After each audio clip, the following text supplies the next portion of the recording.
8వ వచనం.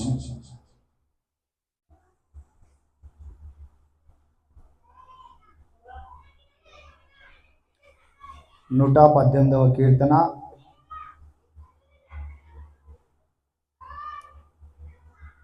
8వ వచనము 9వ వచనం. మనుషులను నమ్ముకొనుట కంటే యెహోవాను ఆశ్రయించుట మేలు. ఇక్కడ దావీదు ఆయన అనేక ప్రాంతాల్లోకి వెళుచుండగా అనేక అనుభవములను గుండా దావీదు వెళుచున్నాడు. అయితే అనేకులను ఆయన నమ్మి ఉన్నాడు, కానీ ఎవరు ఆయనకు సహాయము చేయువారు లేరు.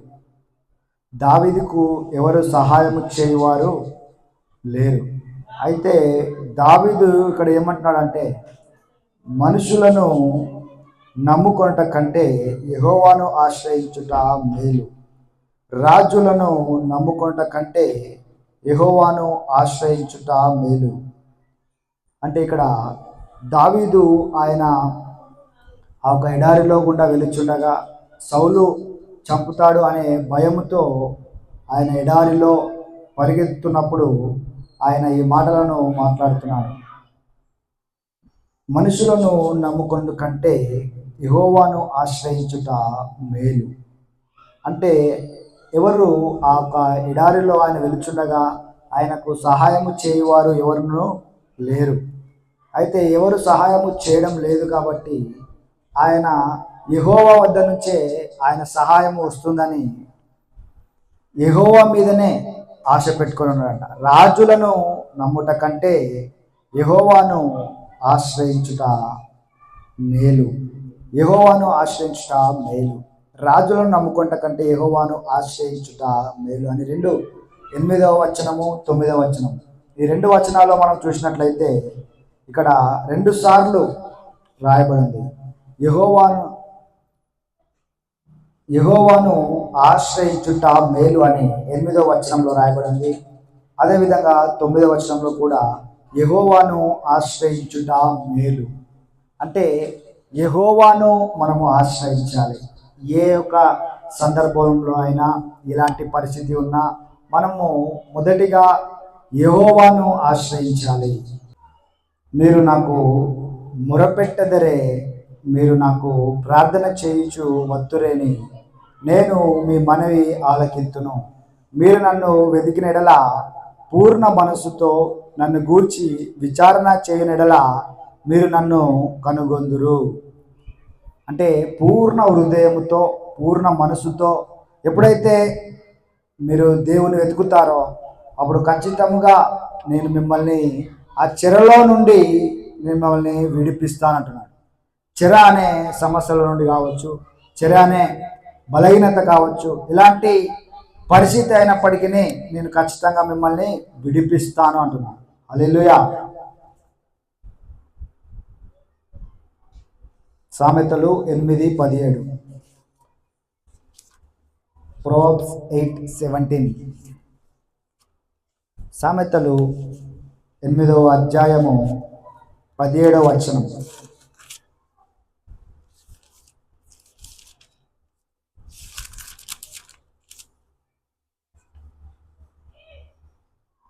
సామెతలు 8:17. నన్ను ప్రేమించు వారిని నేను ప్రేమించుచున్నాను, నన్ను జాగ్రత్తగా వెదుకువారు నన్ను కనుగొందురు. ఐశ్వర్య ఘనతలను స్థిరమైన కలిమియు నీతియు నా యొద్దనున్నవి. మేలిమి బంగారము కంటెను అపరంజి కంటెను నా వలన కలుగు ఫలము మంచిది. ప్రశస్తమైన వెండి కంటే నా వలన కలుగు వచ్చుబడి దొడ్డది. అంటే ఇక్కడ ఏమంటున్నారంటే యేసుప్రభువారు ఆయన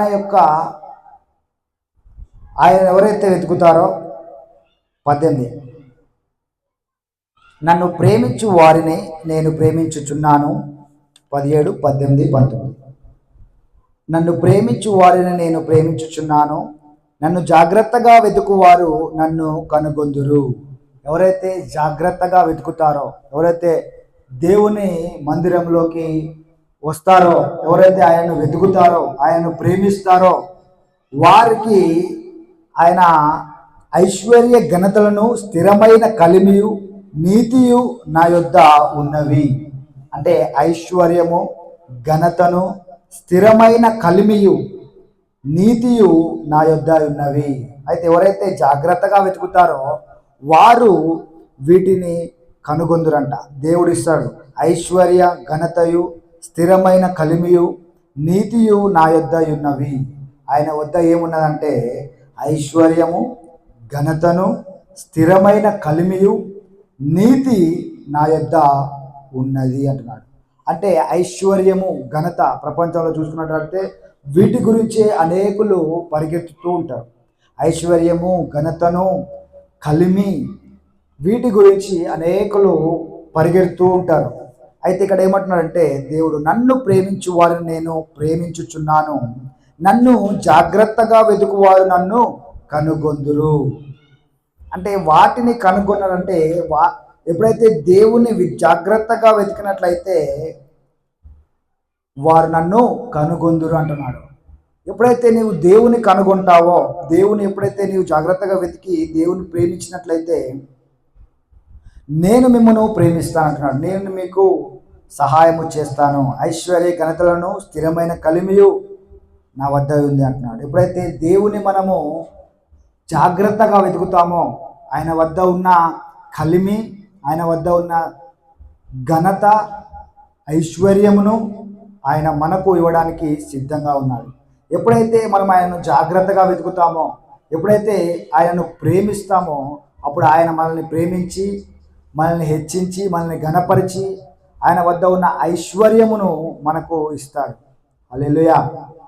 అంటే ఆయన వద్ద ఐశ్వర్యము, ఘనత, సమృద్ధి, నీతి, సమాధానము ఉంది. కాబట్టి ఎప్పుడైతే మనం ఆయన జాగ్రత్తగా వెతికి ఆయన వద్దకు వస్తామో ఆయన వీటన్నిటినీ మనకు అనుగ్రహించడానికి సిద్ధంగా ఉన్నాడు. హల్లెలూయా. సామెతలు 145:18, కీర్తనలు 145, కీర్తనలు 145,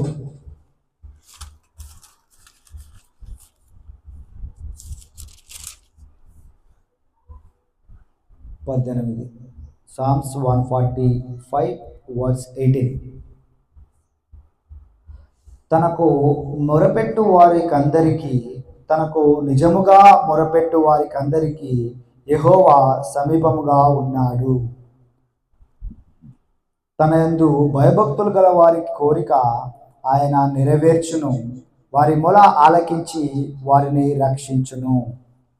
యెహోవా తను ప్రేమించు వారికి అందరినీ కాపాడును. అంటే ఇక్కడ ఎప్పుడైతే ఆయన సిద్ధంగా ఉన్నాడంట, ఇక్కడ రాయబడిన వచనము 145:8. తనకు మొరపెట్టు వారికి అందరికీ, అంటే ఎవరైతే ఆయనకు మొరపెడతారో వారికి అందరికీ, అంటే కొంతమందికే కాదు అందరికంట. The Lord is near to all who call on him, to all who call on him in truth. ఎవరైతే ఎంతమంది ఉన్నా సరే వారందరూ తనకు నిజముగా మొరపెట్టు వారికి అందరికీ యెహోవా సమీపముగా ఉన్నాడు. అంటే కొంతమందికే కాదంట, ఎంతమంది అయితే ఆయనకు మొరపెడతారో, ఎంతమంది అయితే ఆయనను వెతుకుతారో వారికి ఆయన దొరికే దేవుడు. ఎంతమంది అయితే ఆయనకు నిజముగా మొరపెడతారో ఆయన ఖచ్చితంగా వారికి జవాబిస్తారు. తన యందు భయభక్తులు గల వారి కోరిక ఆయన నెరవేర్చును, వారి మొర ఆలకించి వారిని రక్షించును. ఆయన వారి మొరను ఆలకిస్తాడు, వారి మొరను ఆలకించి వారి కోరికను ఆయన తీరుస్తాడు. ఎవరైతే నాకు ఇది కావాలి, నాకు వివాహం జరగడం లేదు, వివాహం కావాలి అని చాలామంది ఏదైతే అడుగుతారో, ఎంతమంది అడుగుతారో వారందరికీ ఆయన జవాబు ఇవ్వడానికి, వారిని రక్షించడానికి, వారి మొర ఆలకించి వారిని రక్షించును. అంటే ఆయన వారి మొరను ఆలకించి వారికి కావాల్సిన ప్రతి కోరికను, ప్రతి ఆశను ఆయన తీరుస్తాడు. అనారోగ్యంలో ఉండొచ్చు, ఆయన ఆశ్రయించి ఉండొచ్చు. దేవుడు ఖచ్చితంగా ఆయన మిమ్మల్ని మీ కోరికను నెరవేర్చి మిమ్మల్ని స్వస్థపరిచి మిమ్మల్ని హెచ్చిస్తానంటున్నాడు. హల్లెలూయా.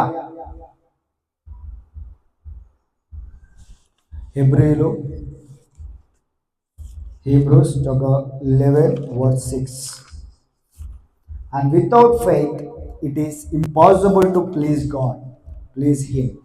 For whoever would draw near to God must believe that he exists, that he rewards those who seek him. ఇక్కడ రాయబడి ఉన్న వాక్య భాగము హెబ్రీయులు 11:6. ఎవరైతే ఆయన వెతుకుతారో, ఎవరైతే ఆయన నిజముగా వెతుకుతారో వారికి ఆయన సమీపంగా ఉండి వారిని మేళ్లతో నింపుతానంటున్నారు. హెబ్రీయులు 11:6.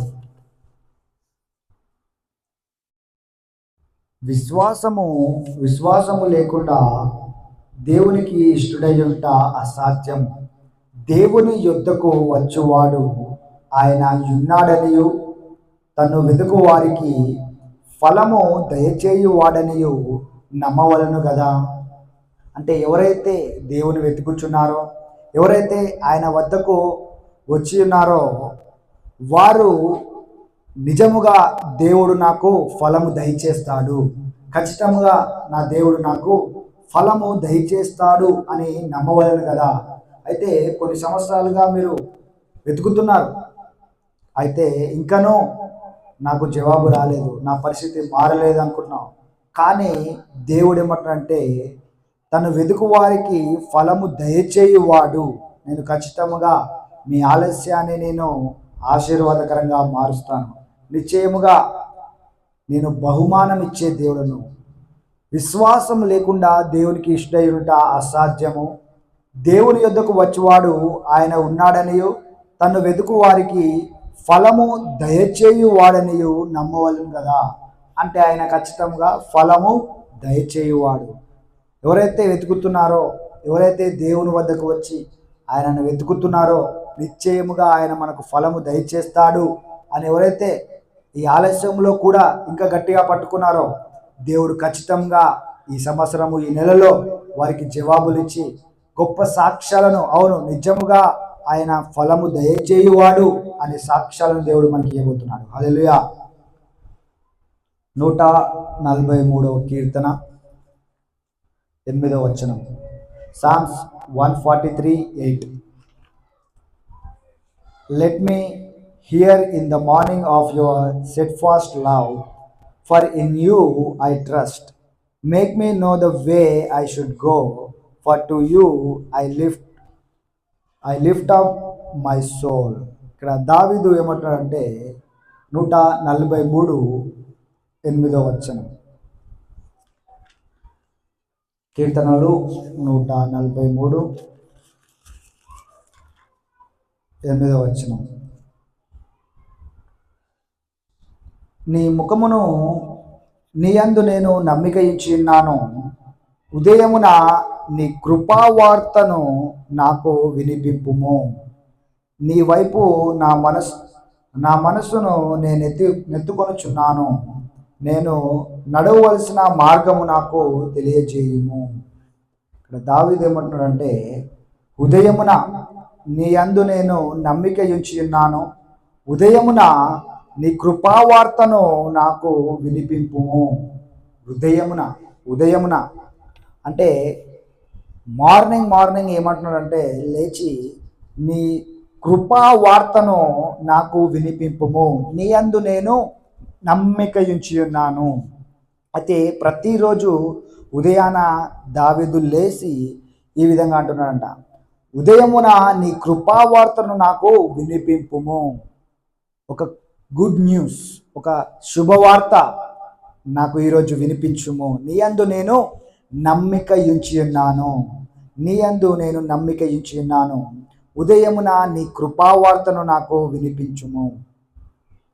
నీ వైపు నా మనస్సునే నేను ఎత్తుకొనుచున్నాను. నేను నడవవలసిన మార్గము నాకు తెలియజేయము. అయితే ఈరోజు నేను మార్నింగ్ లేచిన తర్వాత ఎక్కడ వెళ్ళాలి, నా పనులన్నింటిలో మీరు తోడై ఉండండి, నాకు వెళ్ళవలసిన మార్గమును తెరవండి, గొప్ప ద్వారములు తెరవండి అని దేవునికి మొరపెడుతున్నాడు. ఉదయాన్నే లేచి దేవునికి, ప్రభువా ఈరోజు ఒక శుభవార్త నీ అందు నేను నమ్ముకొని ఉన్నాను కాబట్టి నాకు ఒక గుడ్ న్యూస్, నా కుటుంబంలో నా యొక్క పరిస్థితులను మార్చి ఒక గొప్ప సాక్ష్యం నాకు దయచేయి అని ఉదయాన్నే లేచి దావీదు దేవునికి మొరపెడుతున్నాడు. కీర్తనలు 63:1, సామ్స్ 63:1, కీర్తనలు 63:1. దేవా నా దేవుడవు నీవే, వేకువనే నిన్ను వెతుకుతును. అంటే ఈయన ఎందుకు ఇంత వేకువనే లేచి ఆయన వెతుకుతానంటున్నాడు దావీదు? ఎందుకంటే నేను ఆయన యందు నమ్మిక ఉంచున్నాను, ఆయన నా పరిస్థితిని మార్చగలడు, నా యొక్క సమస్యల నుండి ఆయన నన్ను విడిపించగలడు అనే విశ్వాసము, అనే నమ్మకము దావీదుకు ఉంది. కాబట్టి దేవా నా దేవుడవు నీవే, వేకువనే నిన్ను వెతుకుతును, నీ బలమును నీ ప్రభావమును చూడవలనని పరిశుద్ధాలయమందు నేనెంతో ఆశతో నీ తట్టు కనిపెట్టి ఉన్నాను. హల్లెలూయా. అంటే ఆయన ఎంతో ఆశతో ఆయన యందు నమ్మిక ఉంచి కనిపెడుతున్నాడంట. ప్రభువా నీ యందు నేను కనిపెట్టుచున్నాను, నీ ప్రవాహం, నీ బలము, నీ ప్రభావమును చూడవలనని పరిశుద్ధాలయమందు నేనెంతో ఆశతో నీ తట్టు కనిపెట్టుచున్నాను.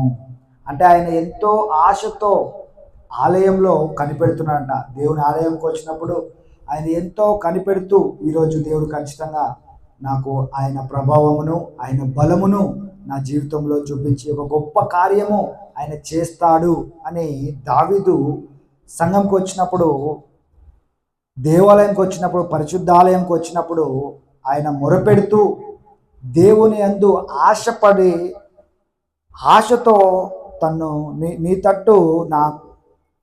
నీ తట్టు కనిపెట్టుచున్నాను అంటే కనిపెడుతున్నానంట. దేవాలయంలో వచ్చిన తర్వాత, దేవాలయంలో ప్రార్థన జరుగుతుండగా, వాక్యం బోధిస్తుండగా ఆయన దేవుడు నా పట్ల ఒక గొప్ప కార్యం చేయాలి, ఈరోజు ఈ ఆదివారము నేను వచ్చి ఉన్నాను సంఘంకి, అయితే దేవుడు నా జీవితంలో ఒక కార్యము జరిగించాలని నేను ఆశపడుతున్నాను అంటున్నాడు. ఒక గొప్ప కార్యము నా జీవితంలో, ఆయన శక్తిని, ఆయన బలమును, ఆయన ప్రభావమును నేను చూడాలి అని దావీదు మొరపెడుతూ కనిపెడుతున్నాడంట. హల్లెలూయా.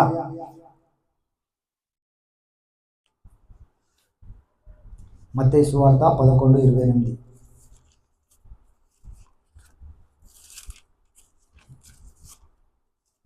మత్తయి సువార్త 11:28-30 వరకు. మత్తయి సువార్త 11:28-30 వరకు. ప్రయాసపడి భారం మోసుకొనుచున్న సమస్త జనులారా నా యొద్దకు రండి, నేను మీకు విశ్రాంతి కలుగజేసేదను. అంటే నన్ను వెతుకుడి, నన్ను ఆశ్రయించుడి, నా వద్దకు రండి, నేను మీకు విశ్రాంతి కలుగజేసేదను. అయితే సమస్త భారం మోసుకొని వచ్చిన జనులారా, come to me all you who are weary and burdened and I will give you rest. అంటే నా వద్దకు రండి, నేను మీకు విశ్రాంతినిస్తాను. అంటే నన్ను వెతుకుడి, నన్ను వెతుకు వారికి నేను దొరుకుతాను. నన్ను ఎప్పుడైతే మీరు జాగ్రత్తగా వెతుకుతారో, విశ్వాసంతో వెతుకుతారో, మీ జీవితాలను నేను మారుస్తాను. నేను సాత్వికుడను, దీన మనస్సు గలవాడను గనుక మీ మీద నా కాడి ఎత్తుకొని నా యొద్ద నేర్చుకొనుడి, అప్పుడు మీ ప్రాణములకు విశ్రాంతి దొరుకును. ఏలయనగా నా కాడి సులువుగాను నా భారము తేలికగాను ఉన్నది.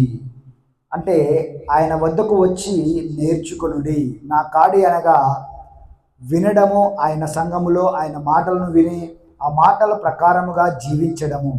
ఎప్పుడైతే ఆయన మాటలను విని మనము ఆయన ప్రకారముగా, ఆయన చెప్పిన మాటల ప్రకారముగా మనం జీవిస్తామో అప్పుడు మన దేహమునకు విశ్రాంతి దొరుకుతుంది అంటున్నాడు. అప్పుడు మీ ప్రాణములకు విశ్రాంతి దొరుకును.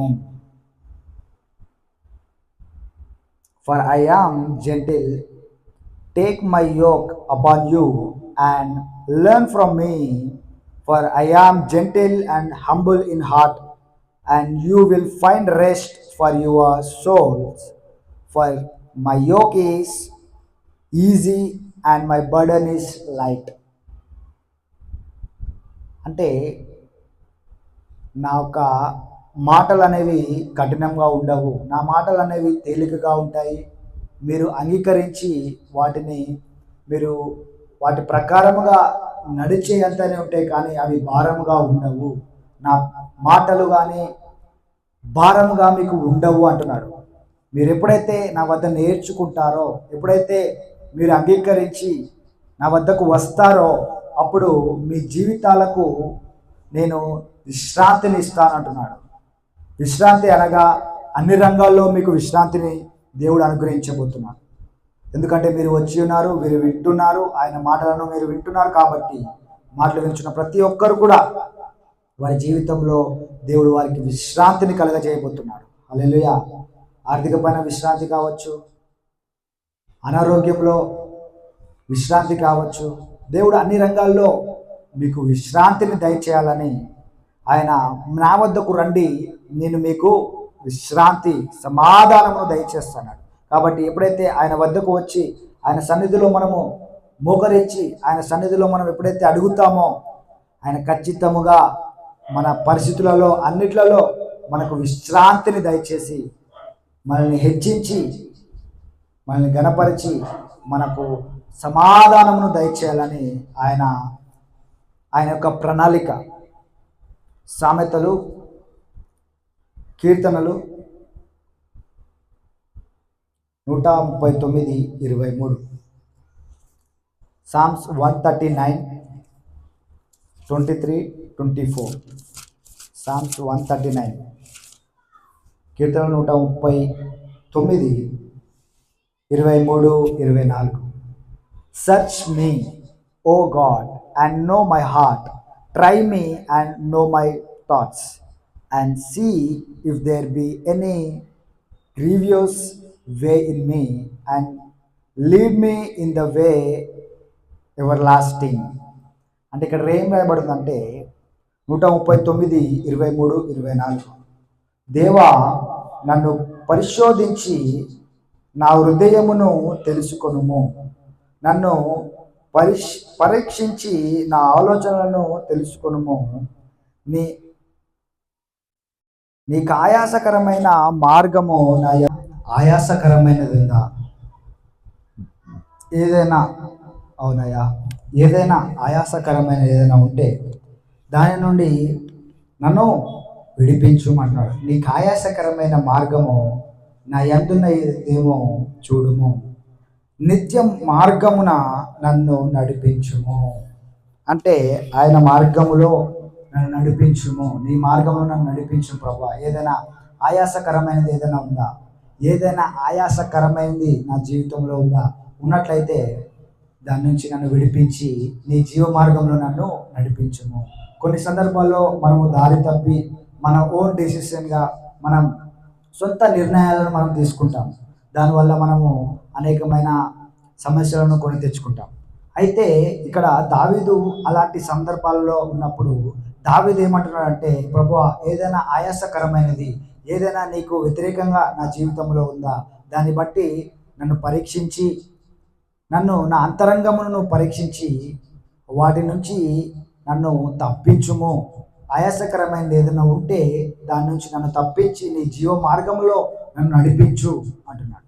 ఎప్పుడైతే మనం ఇలాంటి ప్రార్థన చేస్తామో, ఇలాగ దేవుని కనిపెట్టి ప్రభువా ఏదైనా నేను ఆశీర్వదించబడకుండా ఉండడానికి ఎందుకు ఏది అడ్డుగా ఉంది, ఏ సమస్యతో ఏ ప్రాబ్లం ఉంది, ఎక్కడ వేరెక్కడ ఉంది, ఏంటి సమస్య అని ఎప్పుడైతే దేవుని వద్ద మనము దేవుని వెతుకుతామో, దేవుని ఆశ్రయిస్తామో, అప్పుడు ఖచ్చితంగా దేవుడు ఏదైతే ఆయాసకరంగా ఉందో, ఏదైతే సమస్య ఉందో, ఏ సమస్య ద్వారా, ఏ ప్రాబ్లం ఏంటి, దీనికి పరిష్కారం ఏంటి అని దేవుడు ఖచ్చితంగా మీతో మాట్లాడి మిమ్మల్ని దర్శించి మిమ్మల్ని ఆ సమస్య నుండి విడిపిస్తాడు. ఎందుకంటే ఇక్కడ దావీదు కూడా అదే విధంగా అడుగుతున్నాడు, ప్రభువా, ఆయాసకరమైనది ఏదైనా ఉందా నా జీవితంలో? నీకు నీ మార్గంలో, నీ జీవ మార్గంలో నేను నడవకుండా ఏదైనా నా సొంత కార్యాలలో సొంతగా నేను వెళ్ళుచున్నానా ప్రభువా అని దావీదు ఇక్కడ దేవునికి మొరపెడుతున్నప్పుడు దేవుడు ఆయనను దర్శించి ఆయనకు జవాబులు ఇచ్చి ఆయనను తన యొక్క జీవ మార్గములో, దేవుని యొక్క జీవ మార్గంలో ఆయన నడిపించి రాజుగా హెచ్చించి తరతరములు రాజుగా ఉంటావు అని దేవుడు ఆయన్ని హెచ్చించున్నాడు. హల్లెలూయా. యోహాను సువార్త 15:4-5. యోహాను సువార్త 15 అధ్యాయము 4-5. యోహాను సువార్త 15:4-5. నా యందు నిలిచియుండుడి, మీ యందు నేను నిలిచియుందును. అంటే మనం ఆయన యందు నిలిచి ఉన్నామా లేదా? ఇప్పుడు మనం ఆయన యందు నిలిచి ఉన్నట్లయితే మన మార్గములన్నీ సరళంగా ఉంటాయి. ఎప్పుడైతే మనము ఆయన యందు నిలిచి ఉండకుండా మన సొంత కాళ్ళ మీద, సొంత పనులలో మనము కొన్ని విషయాల్లో కొంతమందిని ఆశ్రయిస్తాం, కొన్ని విషయాల్లో నరుల మీద ఆశ్రయిస్తాం, కొన్ని విషయాల్లో రాజకీయ నాయకులను ఆశ్రయిస్తాము, కొన్ని సందర్భాల్లో బంధువులని, కొన్ని సందర్భాల్లో స్నేహితులని, కొన్ని సందర్భాల్లో మన ఇంటి పక్కన వారు ఎవరైనా సహాయం చేస్తారేమో అని చూస్తాం. కానీ దేవుడు ఏమంటున్నాడంటే, నా యందు నిలిచి ఉండుడి, నా యందు నిలిచి ఉన్నట్లయితే మీ యందు నేను నిలిచి ఉందును. అంటే నేను మీకు సహాయము చేయగలను, నేను ఎవరినైనా పంపించగలను. ఎవరినైనా అంటే మీ మొదటిగా మీరు సృష్టికర్త అయిన దేవుని వద్దకు మీరు రావాలంటున్నాడు. ఎప్పుడైతే మీరు దేవుని వద్దకు వస్తారో, దేవుని మీద ఆశపడతారో, దేవుని మొదటిగా ప్రాధాన్యత ఇస్తారో, దేవునికి నా యందు నిలిచి ఉండుడి. ఎప్పుడైతే ఆయన యందు నిలిచి ఆయన మొదటిగా ఆయనను వెతుకుతారో వారికి ఆయన కనపడి వారికి కావలసిన ప్రతి మేలులను ఆయన చేసి వారిని విడిపిస్తాడు. తీగ ద్రాక్షవల్లిలో నిలిచి ఉంటేనే గాని తనంతటా తానే ఎలాగూ ఫలింపదో, అలాగే నా యందు నిలిచి ఉంటేనే కానీ మీరును ఫలింపరు. అంటే మనము అనేక ప్రాంతాలలో అనేక విధములుగా మనము పరిష్కారాలు వెతుకుతాం. కానీ దేవుని వద్దకు, దేవునిలో ఉండి మనం పరిష్కారాలు వెతకాలి. అంటే మొదటిగా దేవుని వెతికి తర్వాత మనం అడుగు వేయాలి. వేసినప్పుడు ఖచ్చితంగా దేవుడు సహాయం చేస్తాడు. ఎందుకంటే మీరు నాలో ఉంటేనే మీరు ఫలిస్తారు. ద్రాక్షవల్లి ఏ విధంగా తీగ ద్రాక్షవల్లితో వాళ్ళు నిలిచి ఉంటేనే కానీ తనంతట తానే ఎలాగో ఫలింపదో, తనంతట తానే అంటే చాలామంది అనుకుంటారు, నేనే నా అంతలా నేనే కష్టపడ్డాను, నా అంతలా నేనే సమకూర్చుకున్నాను, నా అంతలా నేనే బాగా చదువుకున్నాను, నా అంతలా నేనే ఇంత ప్రయోజకుడిని అయ్యాను అని చాలామంది అనుకుంటారు. కానీ తనంతట తానే ఎలాగూ ఫలింపదో, అది లోక సంబంధంగా చూసుకుంటే చాలా ఫలించారు, చాలా అభివృద్ధి పొందారు అనుకుంటారు. కానీ దేవుని దృష్టిలో వాళ్ళు అంతగా ఫలించలేదు. ఎందుకంటే దేవుని మొదటిగా వారు వెతకలేదు. దేవుని నీవు మొదటిగా వెతికినట్లయితే, అందుకే అంటున్నాడు, తీగ ద్రాక్షవల్లిలో నిలిచి ఉంటేనే కానీ తనంతట తానే ఎలాగూ ఫలింపదో, అలాగే నా యందు నిలిచి ఉంటేనే కానీ మీరును ఫలింపరు. అంటే ఇక మీరు కూడా ఫలించరు. ఎందుకంటే మీరు నాలో ఉంటే మీరు ఫలిస్తారు. తీగ ఏ విధంగా అయితే ద్రాక్ష తీగ ద్రాక్షవల్లిలో నిలిచి ఉంటేనే కానీ అది ఫలించదు. కాబట్టి మీరు నాకు వేరుగా ఉండి ఫలించలేరు అంటున్నాడు. మీరు నాకు వేరుగా ఉండి ఫలించలేరు. కాబట్టి తీగ ఏ విధంగా అయితే అది ఫలించదో, మీరు కూడా ఎప్పుడైతే నాలో అంటుకట్టి ఉంటారో, ద్రాక్షవల్లిని నేనే. ఇక్కడ 5వ వచనము 15:5, యోహాను 15:5, జాన్ చాప్టర్ 15:5. ద్రాక్షవల్లిని నేను, తీగలు మీరు. ఎవడు నా యందు నిలిచి ఉండునో, నేను వాని యందు నిలిచి ఉండునో, వాడు బహుగా ఫలించును. నాకు వేరుగా ఉండి మీరేమీ చేయలేరు. అంటే మనము ఆయనకు వేరుగా మన సొంత కార్యాలలో ఎంత కష్టపడ్డా కానీ, ఎంత చేసినా కానీ మనము ఫలించలేమంటున్నాడు. నాకు వేరుగా ఉండి మీరు ఫలించలేరు, మీరేమీ చేయలేరు. ఎందుకంటే ద్రాక్షవల్లి తీగ ఎప్పుడైతే రెండు కలిసి ఉంటాయో అప్పుడే అది ఫలిస్తుంది. అందుకంటున్నాడు, ద్రాక్షవల్లిని నేను, తీగలు మీరు. ఎవడు నా యందు నిలిచియుండునో, నేను వాని యందు నిలిచియుండునో. ఎప్పుడైతే ద్రాక్షవల్లి తీగలు రెండు కలిసి ఉన్నప్పుడే అక్కడ మంచి పంటను మనం చూస్తాం. కానీ ఇక్కడ అందుకే అంటున్నాడు దేవుడు, ద్రాక్షవల్లిని నేను, తీగలు మీరు. ఎవడు నా యందు నిలిచియుండునో, ఎవడైతే నా యందు నిలిచి ఉంటాడో, నాకు వేరుగా ఫలించరు. ఏ విధంగా అయితే ఆ ఒక ద్రాక్షవల్లి ఆ తీగలు వేరుగా ఉన్నట్లయితే మనము పంటను చూడలేము, ఆ ద్రాక్ష తోటలో మనము ఫలాన్ని చూడలేము. అదేవిధంగా దేవునికి వేరుగా ఉండి మన సొంత కార్యాలను, సొంత పనులను, సొంత నిర్ణయాలను సొంతంగా మనం వెళ్తాము, నేను చేస్తాను అంటే అవి ఫలించలేవు అంటున్నాడు. మీరు నాకు వేరుగా ఉండి మీరేమీ చేయలేరు. మీరు నాకు వేరుగా ఉండి మీరు ఏం చేయలేరు.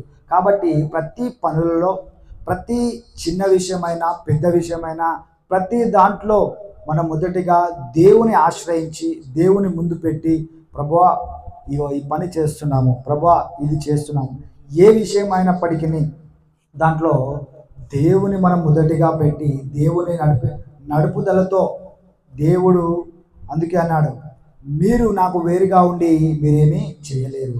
మీరు బహుగా ఫలించాలని మీరు అనుకుంటున్నట్లయితే ఈ లోకంలో చాలామంది దేవునికి వేరుగా ఉండి ఫలిస్తున్నారు కదా అనుకోవచ్చు. కానీ లోకంలో వారు ఫలిస్తున్నది కాదు, కానీ దేవునితో మీరు ఎంతగా అంటుకట్టబడి ఉన్నారు, దేవునితో మీరు ఎంతగా సహవాసంలో ఉన్నారు, అది దేవుడు చూస్తున్నాడు. దేవునికి మీరు ఎంత సమయం ఇస్తున్నారు, దేవుడితో ఎంతసేపు ప్రార్థనలో ఉంటున్నారు, ఎంతసేపు వాక్యంలో, ఎంతసేపు మందిరంలో ఉంటున్నారు, ఎంతసేపు దేవునికి మీరు సమయాన్ని ఇస్తున్నారు, దాన్ని దేవుడు చూస్తున్నాడు. కానీ చాలామంది మేము ప్రయోజకులం అయ్యాము, గొప్ప స్థానంలోకి వెళ్ళామనుకుంటారు. కానీ దేవుడు దృష్టిలో ఈ లోక సంబంధమైన వాటి విషయంలో దేవుడు చాలా చిన్నవి అంటున్నాడు. అవి ఎంత గొప్పలు అయినా, ఎంత ఉన్నత స్థానంలో ఉండి నా యొక్క స్వయం కృషితో, నా యొక్క చేతుల కష్టాలతో నేను ఇవన్నిటిని సంపాదించాను, వీటన్నిటిని గొప్ప చేసుకున్నాను అని మన సొంతంగా మనం అనుకుంటాం. కానీ దేవుని దృష్టిలో దేవుని యొక్క కాపుదల, దేవుని యొక్క సన్నిధి, దేవుని మనం వెతకకుండా ఏది చేసినా అది దేవుని దృష్టిలో లెక్కకు రాదంటున్నాడు. మీరు ఎంత గొప్పవైనా, ఎంత చేసినప్పటికీ నీవు దేవుని ఆశ్రయించలేదు కాబట్టి అది నిష్ప్రయోజనమే, అది ఎక్కువ రోజులు ఉండదు అంటున్నాడు. దేవుని రాజ్యము, దేవునికి ఎవరైతే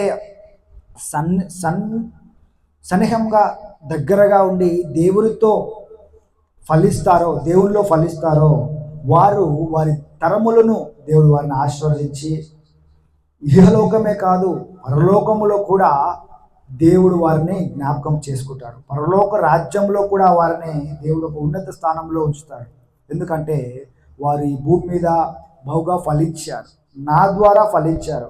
వారు ఏం చేస్తారంటే ప్రతి ఒక్కరు ఎవరైతే ఫలింపబడతారో వారు ముందటిగా దేవునికి కృతజ్ఞతలు చెల్లిస్తారు. ఇప్పుడు ఒక వ్యక్తి ఫలించి బాగుగా ఫలించాడు, తన రెక్కల కష్టంతో నేను బాగుగా అభివృద్ధి పొందాను అని ఆ వ్యక్తి అంటున్నట్టయితే అతను దేవుని కనపరచడం లేదు.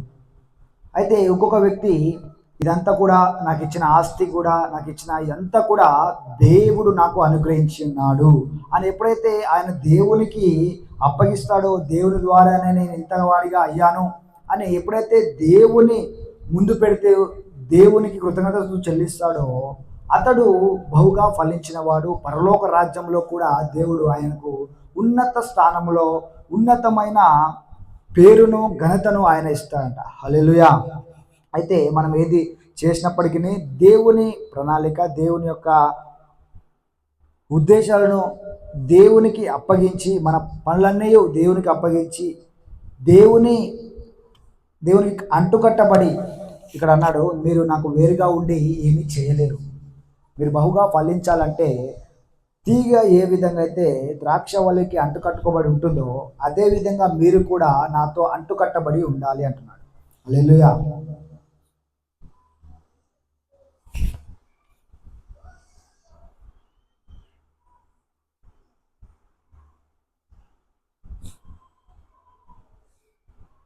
ఫిలిప్పీలు 3:10. Philippians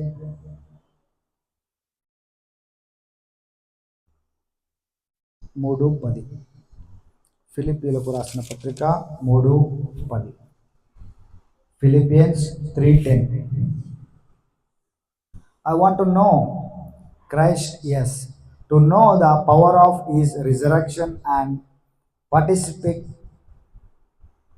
participation in his sufferings, becoming like him in his death. 3:10. మరియు వాటి యందు ఫిలిపియన్స్ చాప్టర్ 3 అండ్ వర్స్ 10. ఫిలిప్పీలు 3:10. ఏ విధము చేతనైనను మృతులలో నుండి నాకు పునరుద్ధానము కలగవలనని ఆయన మరణ విషయములలో సమాన అనుభవము గలవాడనై ఆయన పునరుద్ధాన బలమును ఎరుగు నిమిత్తమును ఆయన శ్రమలలో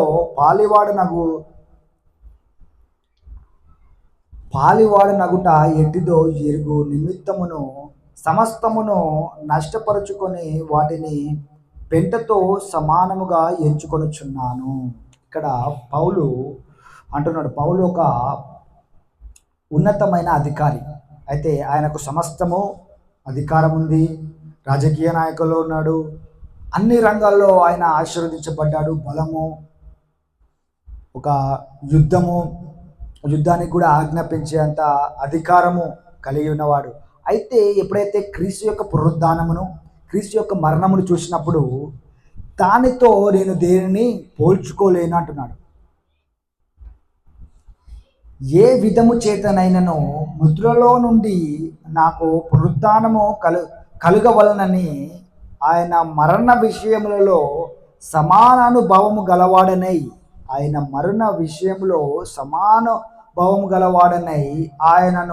ఆయన పునరుద్ధాన బలమును ఎరుగు నిమిత్తము, అంటే ఆయన పునరుద్ధాన బలమును ఆయన ఎరిగాడంట. ఆయన శ్రమలలో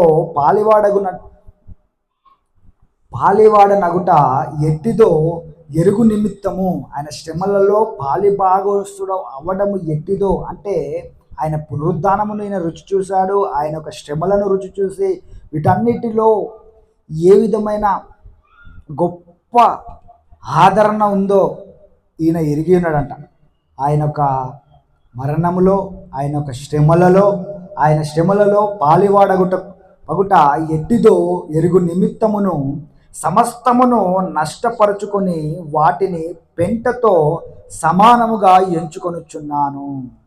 అంటే సమస్తమును విడిచిపెట్టి ఆయన పునరుద్ధానమును, ఆయన మరణమును, పునరుద్ధానమును నేను అనేకులకు తెలియపరచాలని ఆ ఒక అధికారమును, ఆయనకు ఇచ్చిన అధికారము, ఆయనకున్న సమస్తమును, ఆస్తిని అన్నిటినీ ఆయన ఏ విధంగా ఎంచుకుంటున్నాడట, పెంటతో నేను ఎంచుకుంటున్నా అంటున్నాడు. అంటే వాటికన్నా ఆయన పునరుద్ధానమును, ఆయన శక్తి, ఆయన యొక్క మరణము అనేది చాలా గొప్ప విషయం.